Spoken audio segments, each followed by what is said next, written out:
أعوذ بالله من الشيطان الرجيم. بسم الله الرحمن الرحيم. لسوف أعود يا أمي أقبل رأسك الزاكي أبثك كل أشواقي وأرشف عطر يمناك أمرغ في ثراك. Воистину, хвала Аллаху. Его мы восхваляем, просим о прощении и помощи. Мы прибегаем к Всевышнему Аллаху от зла наших душ и от зла наших дурных дел. Кого Аллах ведет прямым путем, того никто не собьет, а кого Он сбивает, того никто не сможет наставить на прямой путь. Я свидетельствую, что нет никого достойного поклонения, кроме Аллаха. Один Он и нет у Него сотоварища. И я также свидетельствую, что Мухаммад — Его раб и посланник. О те, которые уверовали, бойтесь Аллаха должным образом и умирайте не иначе, как будучи мусульманами. О люди, бойтесь вашего Господа, который сотворил вас из одного человека, сотворил из него пару ему и расселил много мужчин и женщин, произошедших от них обоих. Бойтесь Аллаха, именем которого вы просите друг друга. И бойтесь разрывать родственные связи. Воистину Аллах наблюдает за вами. О те, которые уверовали, бойтесь Аллаха и говорите слово правое.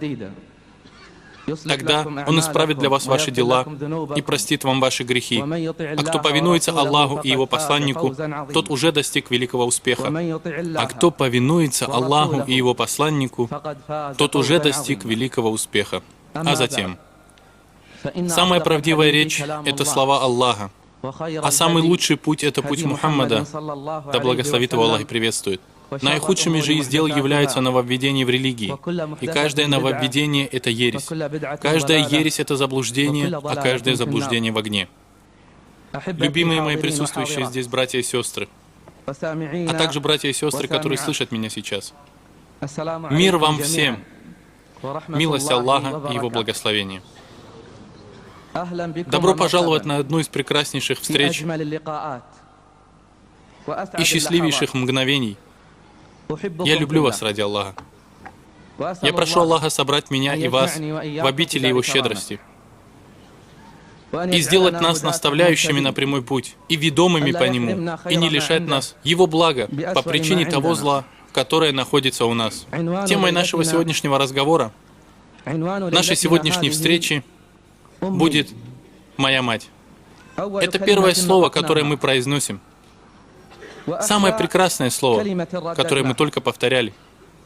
Однако разрешите мне, до того, как я вместе с вами перейду к этой самой теме, высказать слова благодарности и признательности моей матери.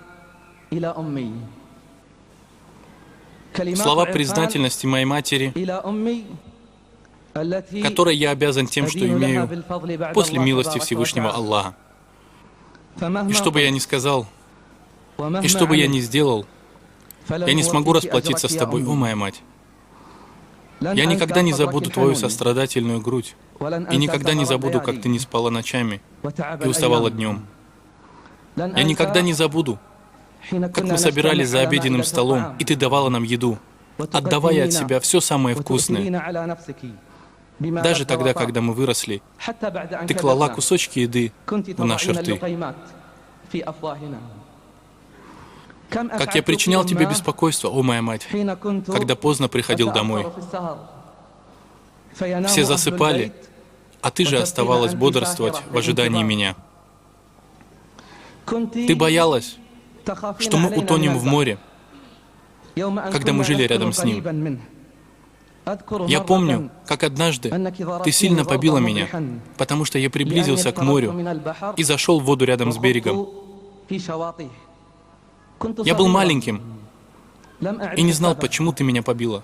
Но когда я вырос, то узнал, что твой страх за меня побудил тебя сделать это. Я не забуду, когда я вырос и уехал на учебу, что именно ты собирала со всех мест деньги на мои расходы, чтобы я ни в ком не нуждался и ни у кого не просил на чужбине. О Аллах, как же я расстраивался, когда после того, как я проводил каникулы, наступало время возвращения к учебе. Как разрывалось мое сердце, когда ты говорила мне: возможно, ты вернешься из этой поездки и уже не увидишь меня. Как же разрывалось мое сердце, когда ты говорила мне: возможно, ты вернешься из этой поездки и уже не увидишь меня. Как же сильно я плакал, когда слышал эти слова. Вот я вернулся из путешествия, о моя мама, а ты постарела. Ты ослабела. Ты постарела, о моя мама, и ослабела. Ты отдала мне и моим братьям и сестрам лучшие годы своей жизни. Как ты защищала нас? Скольким ты пожертвовала ради нас? Ты несла на себе наши заботы, устремлялась к нашим нуждам, даже тогда, когда мы выросли. Еще вчера меня звали Халид, а сегодня мне говорят: шейх такой-то. И я клянусь Аллахом, являюсь лишь одним из твоих благих дел. И я клянусь Аллахом, лишь одно из твоих благих дел. И положением, в котором я нахожусь сегодня, я обязан сначала Всевышнему Аллаху, а затем тебе, о моя мать. И пусть Аллах воздаст тебе за меня наилучшим воздаянием, о обладательница улыбающихся уст, о обладательница щедрости и милостивого сердца. Тебе, о драгоценность, тебе, о обладательница чистого источника, которая вытирала мои слезы, подмывала меня, кормила и поила своими руками, той, которая сделала свою грудь успокоением для меня, чьи глаза охраняли меня. Тебе я дарю эту встречу. Я говорю, пусть Аллах воздаст тебе за меня наилучшим воздаянием. О Аллах, сохрани мою мать. О Аллах, сохрани мою мать. Удлини ее жизнь. Сделай праведными ее дела. И пусть последним, что она сделает, будет благодеяние. О моя мать. Если бы твоя жизнь зависела от меня, то я увеличил бы ее даже ценой собственной жизни. О мама, если бы это зависело от меня, я бы поднял тебя к облакам на небесах. Клянусь Аллахом, твое право может выполнить только Аллах. Клянусь Аллахом, твое право может выполнить только Аллах. Что касается подтем нашей встречи, о которых я буду говорить после этого вступления, то их 6. Первое. Мать. Откуда ты мог знать, что такое мать? Второе. Реальность, а не воображение. Третье. Остерегайся мольбы притесненного. Четвертое. Я не верю, что они сделали с тобой это. Пятое. Почему он плачет? И последнее. Такова наша религия. Итак, первая подтема — это мать. И откуда ты мог знать, что такое мать? Мать — это образец милосердия. Она находится за нами. И никто не смотрит на нее с уважением или почитанием, кроме тех, кого помиловал Аллах. Мать — это ядро терпения. Это живой пример прощения и мягкости. Один человек сказал: «Только сейчас я понял значение слов. Лучше один раз увидеть, чем 100 раз услышать. Лучше один раз увидеть, чем 100 раз услышать». Он сказал: «Я часто слышал слова: разных хадисов о величии и достоинстве матери. Я, как и другие, слушал то, что слушал, и услышанное практически не заходило дальше моих ушей. Красивые речевые обороты потрясали меня.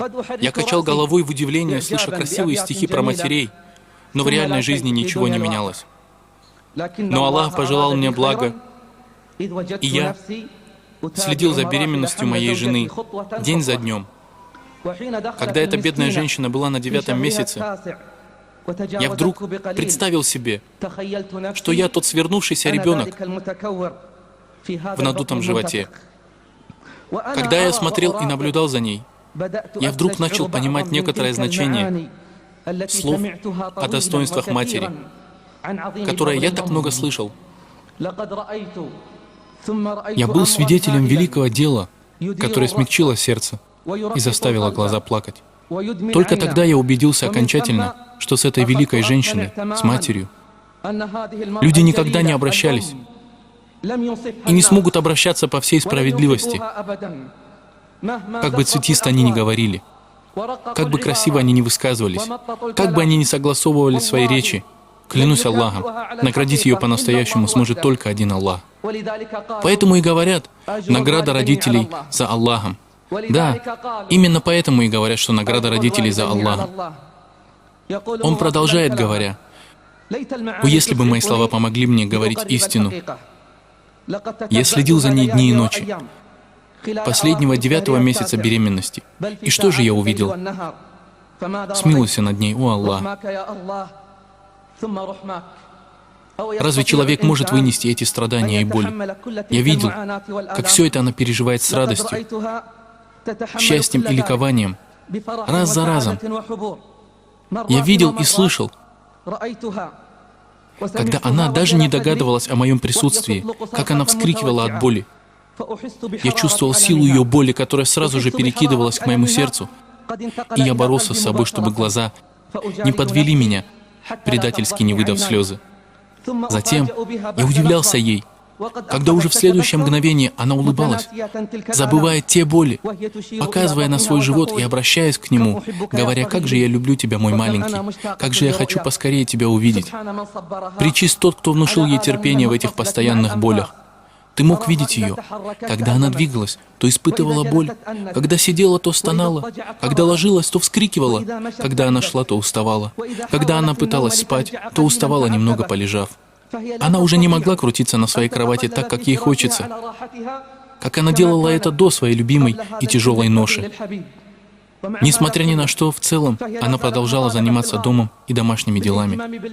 Она следила за младшими детьми, за их чистотой, кормила их и купала, укладывала их спать и делала другие дела, которые сами по себе достаточны для того, чтобы сломить горы и скалы и воспламенить остатки натянутых нервов. Вместе со всем этим она говорила терпению, улыбаясь, «Учись у меня, о терпении! Учись у меня, о терпении!» Попробуй стать матерью. Сколько может выдержать мужчина, оставшийся на несколько часов с ребенком, 2 или 3 лет от роду, до того, как начнет призывать на себя горе, погибель и другие ужасные вещи? Воистину, это может делать лишь мать, которая переносит это с довольством и улыбкой. Посмотри вместе со мной на это зрелище и скажи, как прекрасно она смотрится, когда она сидит, а вокруг нее собрались маленькие дети, и они похожи на птенцов, которые раскрывают свои клювы, чтобы их мать положила им туда какую-нибудь еду. Как же прекрасно она смотрится, когда сидит, а вокруг нее собрались ее маленькие дети. Они похожи на птенцов, которые раскрывают свои клювы для того, чтобы их мать положила им туда какую-нибудь еду. Одного она поощряет, чтобы он поел, с другим она играет, кормя его, третьего она поет с нескольких попыток, а с самым младшим она смеется, чтобы тот начал есть свою порцию. Все это происходит тогда, когда она сидит в неестественном положении, когда у нее болят все суставы. Несмотря на все это, она продолжает улыбаться, играть, поить и кормить. Затем внезапно Она издает приглушенный крик. Она получила удар от своего ребенка ниже пояса и быстро меняет свое положение. Как только она усаживается ровно, улыбка возвращается на ее лицо, будто бы ничего не происходило. И вновь ребенок наносит еще один удар, словно говорит ей: «Мать моя, я здесь». Он как бы напоминает ей, говоря: «Мама, вот он я, здесь». Она радуется его удару и леганию, хотя он не дает ей передохнуть ни на мгновение. Когда же он стихает, она пугается и нервничает. Когда он шевелится, она радуется. О Аллах! Самые разные виды страданий. Я думаю, если бы их испытал самый сильный мужчина, то он закричал бы так, что его услышал бы целый квартал. А она терпит, ожидая свою награду от Аллаха. Мало того, она смеется и улыбается. Пусть милость Аллаха пребудет над ней, пусть милость Аллаха пребудет с ней. Затем он говорит: «Несколько раз я видел, что она смотрит на меня таким взглядом, в котором можно было бы прочитать боль всего мира, хотя она и не произносила ни слова. После этого, спустя считанные мгновения, она вновь улыбалась, смеялась, и ее язык начинал вести самые приятные разговоры о новом, грядущем госте. Удивительно твое дело, о мать. Но если вы думаете, что боль и страдания кончаются вместе с беременностью, то вы ошибаетесь. Послушайте, братья и сестры, давайте скажем, как же ты велика, о мать, когда заканчивается 9-й месяц и наступает час выхода. Когда уже закончился этот 9-й месяц и наступил час выхода ребенка в эту дунью, наступает несчастье.